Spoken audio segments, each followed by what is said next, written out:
इस वक्त की बड़ी खबर आपको बता रहे हैं, अवैक्स भी तबाह हो चुका है।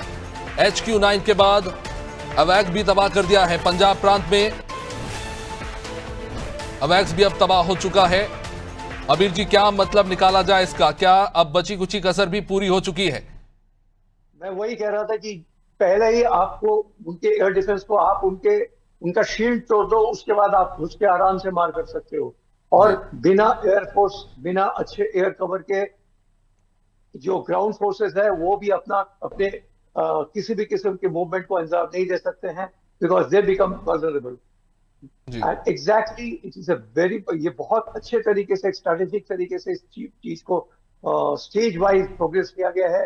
जो मुझे, हम थ्योरीज में हमेशा बहुत सारे, हमारे मेरे लाइफ टाइम के अंदर में कोई मेजर ऑपरेशंस इस किस्म के लेवल पे हुआ नहीं है। और जी जिसको हम थ्योरीज में काफी सारे हम डिस्कशंस बाकी वर्ल्ड कंट्रीज के विषय में हम अध्ययन करते रहे हैं, जी एकेडमिकली, स्ट्रेटेजिकली, डिफरेंट फोरम्स में डिस्कस करते रहे हैं। एग्जैक्टली इसी किस्म से हम इसको स्टेज वाइज अंजाम दे रहे हैं। मुझे पूरा भरोसा है कि this will only go totally in our fair.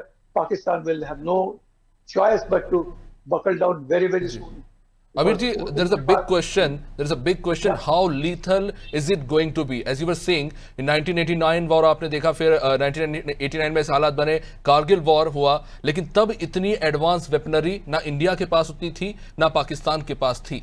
आज जिस तरह के एडवांस वेपनरीज के साथ भारतीय सेना तैयार है, पाकिस्तान के पास अमेरिका के दिए हुए और चीन के दिए हुए हथियार जरूर है। अब ये जो वार, ये जो शुरू हुआ है, ये कितना घातक होता हुआ नजर आ सकता है, कितना खतरनाक हो सकता है? क्योंकि इस तरह की एडवांस वेपनरीज, क्योंकि हमने आई थिंक आप हमारे सामने, मैं अपने जीवन में पहला युद्ध रूस और यूक्रेन का हमने जो देखा है, और जिस तरह के वहाँ हालात बने हैं कि ड्रोन से अटैक किए गए यूक्रेन के द्वारा रूस पे भी, और रूस ने भी ड्रोन अटैक्स किए। और फिर हमने ये भी देखा कि द्वितीय विश्व युद्ध के पता नहीं कौन से पुराने हथियार थे, उनका भी इस्तेमाल किया गया, लेकिन वो ड्रोन्स के आगे तो टिके ही नहीं। तो ये जो एडवांस वेपनरीज हम देख रहे हैं, ये कहाँ लेकर जाएगा इस युद्ध को? देखिए, finally it is the boots on the ground which matters.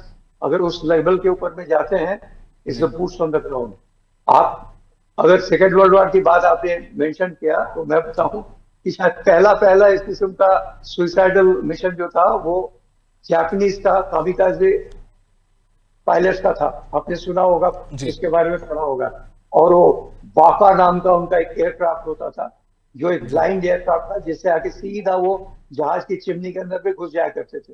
That was ji first डम kind of A drone, I should say, manned drone of its own kind, with जो दुनिया ने पहली दफा इसको एक्सपीरियंस किया था। पर जी अभी जो है, ये इसमें बहुत किस्म की रिफाइनमेंट आई है। और चाहे कितने भी ड्रोन वॉरफेयर कर लेंगे आप, जी finally certain things will happen only when the boots are go in the ground. अगर यस सिर्फ एयर के ऊपर में काम होता है तो रशिया और अफगानिस्तान का किस्सा और होता, अमेरिका और अफगानिस्तान का किस्सा भी और होता। जी ये वर्ल्ड वॉरफेयर में हम लोगों ने देखा है। और जी जहां तक बूट्स ऑन द ग्राउंड का सवाल है, इंडियन आर्मी का रिकॉर्ड इज इमैक्युलेट।